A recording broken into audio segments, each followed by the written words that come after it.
aos Hebreus 13, verso 20, diz assim a palavra do Senhor: Ora, o Deus de paz, que pelo sangue da aliança eterna tornou a trazer dos mortos o nosso Senhor Jesus Cristo, grande pastor das ovelhas, vos aperfeiçoe em toda a boa obra, para fazerdes a sua vontade, operando em vós o que perante ele é agradável por Cristo Jesus, ao qual seja a glória para todo sempre.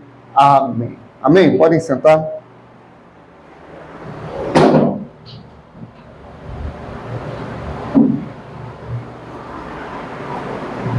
Som.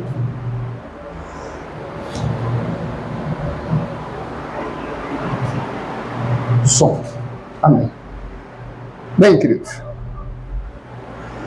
a gente está aí no que pode ser o último domingo do ano, né? O último culto no domingo. Próximo é Natal e a seguir é o Ano Novo. Mas a gente não pode parar. Amém? A gente vai falar hoje sobre a aliança cristã. Tanto a aliança que Deus fez conosco, quanto da nossa congregação. Fazendo um panorama geral, a aliança é o símbolo de união e acordo. É o trato, é o contrato, é o pacto que é selado entre duas partes. O autor aos Hebreus, ele usa esse termo no grego diateque, que se refere tanto à aliança quanto testamento. Em algumas versões, vocês vão ver, porque esse é o testamento, essa é a aliança. Às vezes, na mesma versão, você vai ver aliança e testamento. A ideia de testamento ali não é só de herança. Quando você morre, você deixa um testamento com algumas orientações e herança para alguém. Não. É no contexto e no sentido de aliança de fato. Essa aliança da parte de Deus, ela é diferente da aliança e dos acordos que a gente faz entre a gente. Porque ela é unilateral. Como assim? É Deus que estabelece os parâmetros dessa aliança. Se eu vou fechar um contrato com algum cliente, eu vou fazer uma proposta, vou enviar o contrato. Se ele não gostar do contrato, ele pode propor uma mudança. Eu já fiz isso com alguns prestadores de serviço meu. Cheguei e falei, olha, essa cláusula aqui, ela quer dizer isso mesmo? Sim, ela quer dizer isso. Olha, se essa cláusula tiver no contrato, eu não fecho. Aí ele, não, vou ver aqui. Aí ele vai, pega o contrato, conversa internamente, alinha internamente, e aí eles vão tirar uma cláusula. Ou seja, entramos em uma espécie de acordo. Ele colocou as condições dele no contrato e eu coloquei as minhas condições para poder fechar. E ele cedeu. Quando a gente fala de Deus, ele estabelece a aliança dele. A gente pode até chegar diante dele e falar, olha, eu não concordo muito com isso não. Ele não vai tirar nada da sua aliança. Ele não vai tirar nada dos seus parâmetros. Ele não vai tirar nada do que ele já pré-estabeleceu. É isso e não tem conversa. Por quê? Porque ele é soberano. Então a aliança com Deus é diferente. Não é da forma que a gente está acostumado a fazer. A primeira aliança que ele faz é a aliança com os judeus. Abraão foi chamado por Deus, ele creu nisso, e isso foi imputado a Abraão como justiça. Gênesis 12, de 1 a 3, vai dizer, ora, o Senhor disse a Abraão, sai da tua terra, sai da tua parentela, e da casa de teu pai, para a terra que eu te mostrarei. E far-te-ei uma grande nação, e abençoar-te-ei, e engrandecerei o teu nome, e tu serás uma bênção. E abençoarei os que te abençoarem, e amaldiçoarei os que te amaldiçoarem, e em ti serão benditas todas as famílias da terra. A primeira aliança que Deus faz são com os hebreus, que viriam a se tornar israelitas, que viriam a se tornar judeus. A primeira aliança é com eles. E essa aliança que Deus faz com Abraão garante para ele provisão e procriação e proteção. E o que essa aliança exige dele? Obediência e fé. Essa aliança ela foi renovada algumas vezes. A gente vê Gênesis 17 com Isaac, Gênesis 26, Gênesis 28 com Jacó, 1 Crônicas com os reis, Salmos, Davi se lembrando, Isaías e mais algumas outras vezes. Por que ela se renova? Porque o povo quebrava a sua parte, mas a parte de Deus nunca era quebrada.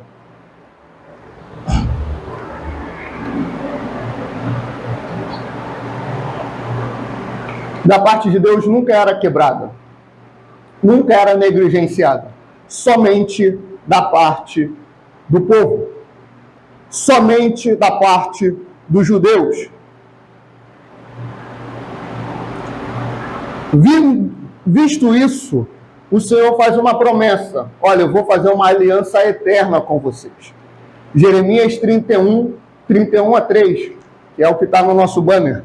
Eis que vem dias, diz o Senhor, em que farei uma aliança nova com a casa de Israel e com a casa de Judá, não conforme a aliança que fiz com os seus pais, no dia em que os tomei pela mão para os tirar da terra do Egito, porque eles invalidaram a minha aliança, apesar de eu os haver desposado, diz o Senhor.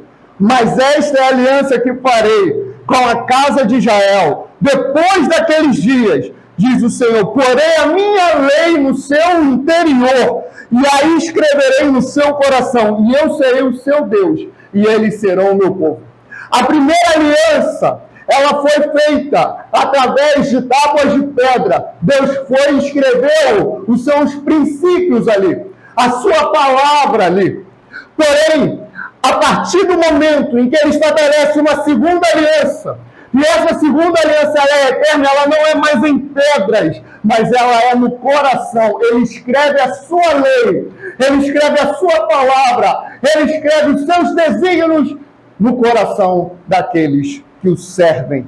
Ou seja, é uma lei no interior, e ela é eterna, ela é inquebrável. Essa aliança, ela é cristã e ela vai progredindo cada vez mais. Esse progresso acontece porque Deus ele vai fazendo algumas exigências através de Jesus.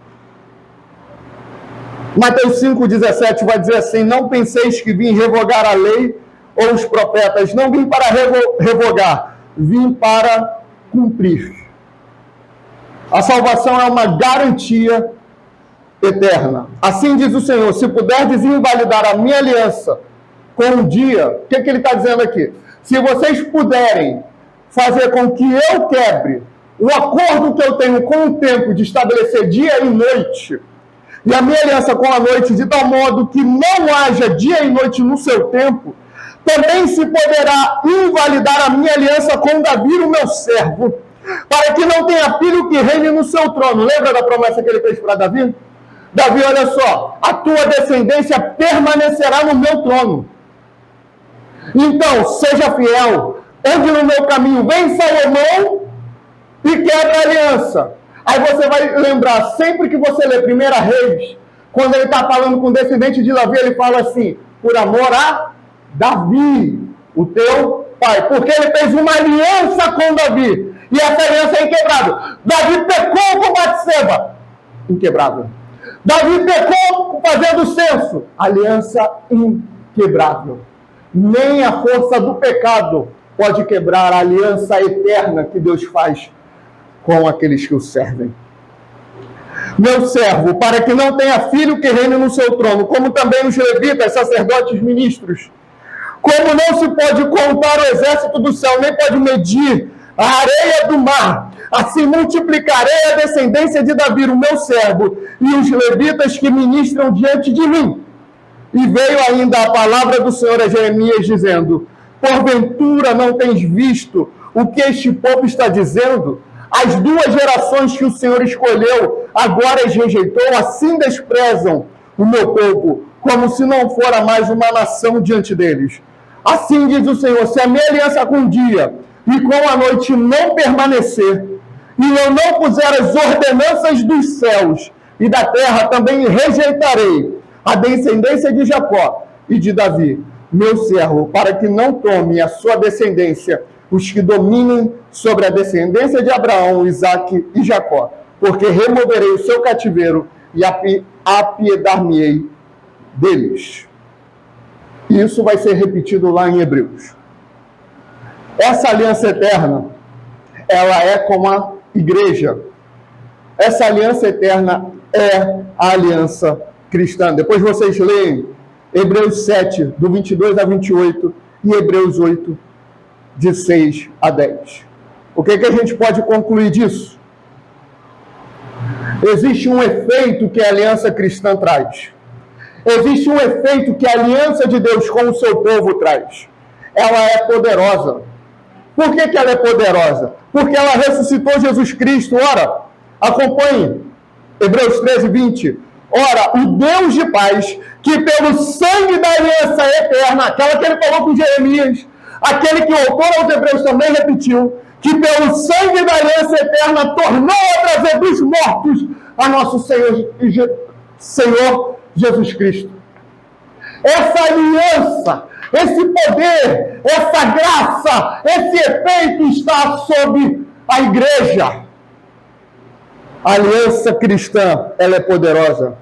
Ela nos coloca sob o pastoreio de Jesus. Confere a seguir: grande pastor das ovelhas, vos aperfeiçoe com toda boa obra para fazeres a sua vontade. A aliança cristã nos aperfeiçoa para seguir a vontade de Deus. Opera em nós através de Deus e glorifica a Jesus Cristo. Portanto, irmãos,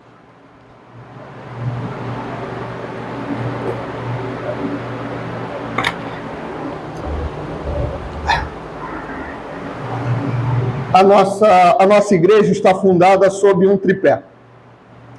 Nós vamos viver em amor e comunhão, estaremos fundamentados na palavra e seremos fervorosos na oração e no jejum. Nós tivemos, particularmente falando, um ano muito difícil. Nós iniciamos o ano com alguns adeptos e no meio do caminho foram embora, deixaram. O motivo? Os mais variados. Só que a gente não está plantando uma igreja para entrar na graça, para entrar no conceito popular. A gente não está fazendo isso para que nos louvem. Sempre disse desde o início, esse púlpito não será ocupado por político. Esse púlpito não é para falar de política. Esse púlpito não é para que alguém que goste de vir pregar, pregue. Esse púlpito é para expor a palavra de Deus. Esse púlpito é para expor o Evangelho de Jesus Cristo. Na aliança cristã, nós não faremos aliança com político e nem com política. Nós não faremos aliança com partidos. Nós não andaremos no caminho daqueles que estão errando e vendendo o Evangelho de Jesus Cristo. Isso pode ser para o político da minha preferência ou não, da preferência dos irmãos ou não. Não faremos aliança. Não faremos.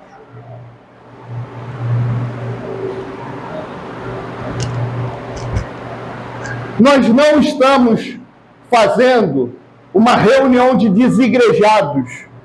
Nós não estamos fazendo uma reunião para a gente ir orar um pouquinho e ir devagarzinho. Não. Nós estamos plantando igreja, congregação. Nós vamos ter rotina de igreja, nós vamos viver igreja. Nós vamos ter reunião de oração. Nós vamos ter a escola bíblica dominical. Nós vamos ter os obreiros, os diáconos, os pastores. Nós vamos ter tudo o que for necessário para plantar e viver igreja e servir a região em que a nossa igreja estiver. Nós vamos viver igreja. Nós não estamos vivendo uma moda. Você sabia, não sei se você percebeu, vocês já notaram que a gente lê um salmo por culto, né? Vocês já perceberam que a gente está no Salmo 102? Nós batemos no domingo passado 100 cultos. 100 cultos. Irmãos, é muita coisa. Se fosse para plantar a igreja para dar uma resposta para alguém, para encher, para eu conseguir dinheiro, a gente já teria parado, amém? A gente já teria desistido, amém? Só que eu estou aqui debaixo de uma palavra, debaixo de uma direção, é por isso que eu não vou parar. É por isso que eu não vou recuar. Podem vir e prometer apoio, quer estar conosco, sente no banco. Ouça o Evangelho, aprenda o que a palavra de Deus tem para te ensinar. Ah, não, eu não quero. Eu saí decepcionado de uma igreja e agora eu quero vir aqui e quero fazer as mesmas coisas. Não fará. Não fará. Porque aqui não é para a gente vir e acolher aqueles que se sentiram rejeitados. Muitos desses que se sentem rejeitados saíram de forma rebelde de suas igrejas, porque queriam pregar, porque queriam tocar, porque queriam cantar. Irmãos, a igreja não é para a gente fazer algo, é para a gente ser transformado, é para a gente andar em arrependimento, é para a gente viver em santidade. Foi um ano difícil. A gente pode olhar para a direita e para a esquerda e falar assim, tivemos poucos frutos. E eu concordo com você. Só que o maior fruto que nós tivemos foi a chamada perseverança. A perseverança. Nós acreditamos e estamos aqui. E nós podemos falar como está lá em 1 Samuel. Aonde o bicho está pegando, o pau está quebrando, está tudo ruindo. E eles falam assim, até aqui nos ajudou o Senhor. Ebenezer. Só que a gente costuma achar que o até aqui a gente, até esse momento, Deus nos ajudou. Não. No hebraico é Ebenezer, mesmo aqui nos ajudou o Senhor. Mesmo nessas circunstâncias. A gente sendo deixado de lado por aqueles que vieram até nós e falaram a célebre frase, e não se encante com ela, vocês são uma resposta de oração. Vão chegar muitos empolgados, vão chegar muitos animados. Irmãos, deixe que chegue e vão embora, porque se precisarem e quiserem voltar, estaremos com as portas abertas. Não temos nenhum inimigo, não temos nada contra ninguém. Deixa eu reformular, temos um inimigo só, e esse se chama Satanás. O diabo, o anticristo, é contra esse que nós vivemos. Porque Jesus estabelece a sua igreja contra as portas do inferno e elas não vão prevalecer contra nós. Por isso, irmãos, nós precisamos focar. Nós precisamos olhar adiante daquilo que Deus tem para a gente. No ano de 2024, nós vamos retomar a nossa escola bíblica dominical.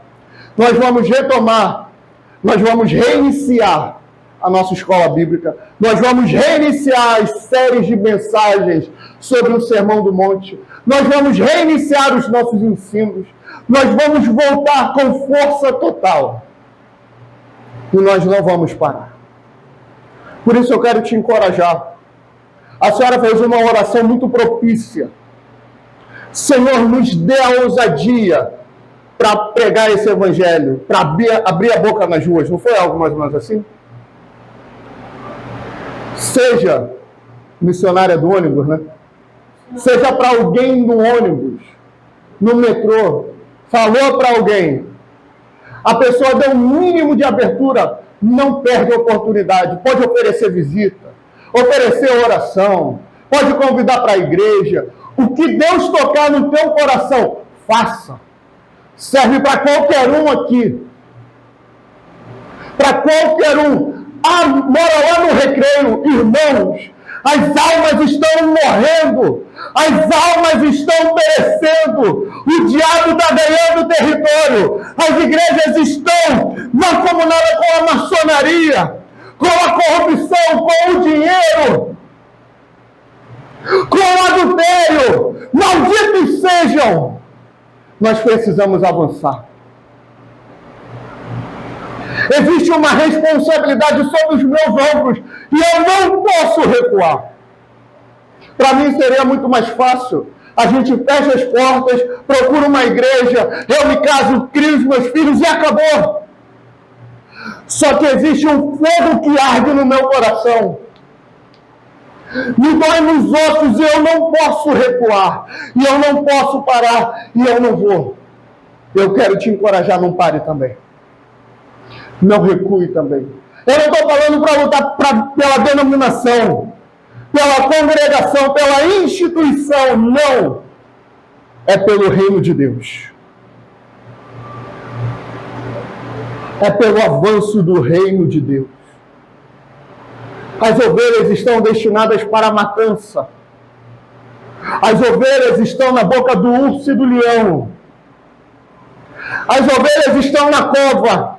As ovelhas estão perdidas. E Deus, Ele conta com você, Ele vai contar comigo. Então eu te encorajo. É para tocar o teclado? Toca para a glória de Deus. Midianita, é para fazer as mídias para a glória de Deus. É para cantar para a glória de Deus. É para pregar, vocês dois, é para a glória de Deus. É para orar, irmãos, para a glória de Deus, para a glória do Eterno. Nós precisamos agir. Ter um desejo para que no ano que vem a gente consiga, pelo Rio de Janeiro, além da nossa igreja, estabelecer pelo menos semanalmente ou quinzenalmente 3 pequenos grupos.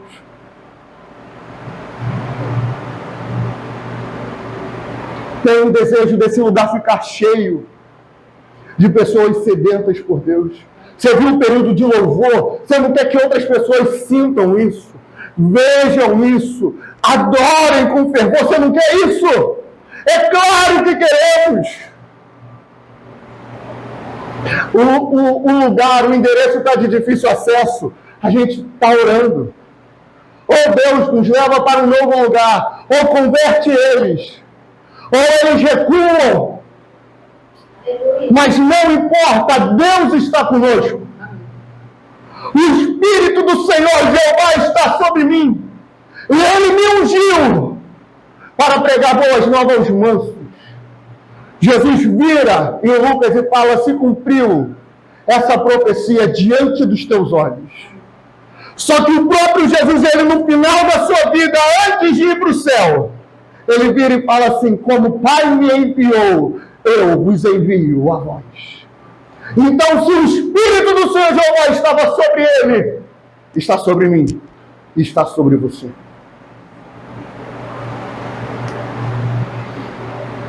Vamos agir. Deus, ele me deu uma autoridade. Deus, ele te deu uma autoridade sobre os demônios. Tadinha tradicional, né? Viveu há anos no tradicionalismo, aonde eu tratava endemoniado com água e açúcar. Endemoniado se trata na oração, expulsando, repreendendo em nome de Jesus. O que tem de lares destruídos por possessão demoníaca é assustador. Filho rebelde, mãe enferma, desemprego, muitas das vezes, não sempre, a causa é possessão demoníaca. E pasme, eu tenho a solução. Você tem a solução. Você crê nisso, irmãos? Amém. Você crê nisso? Amém? Amém. Enfermidade, eu tenho a solução. Você tem a solução. Nós temos a solução para mudar o mundo. Mas não vamos mudar, só vai piorar. Só que existe um pouco ainda que está clamando, que está desejoso. Eu quero uma igreja, eu quero um povo para congregar, eu quero caminhar nos caminhos do Senhor, eu quero aprender mais de Deus, eu quero me aprofundar na palavra. Irmãos, eu e você temos essa solução. Amém? Creia nisso. Creia nisso. Ele nos deu poder para pisar na cabeça da serpente. 2024 será diferente para a nossa igreja e para o nosso ministério. 2024, nós vamos entrar com força total, levando esse evangelho em todo o Rio de Janeiro. E quer ouçam, quer deixem de ouvir, saberão que há uma igreja no meio deles. Amém? Vamos ficar de pé, vamos louvar.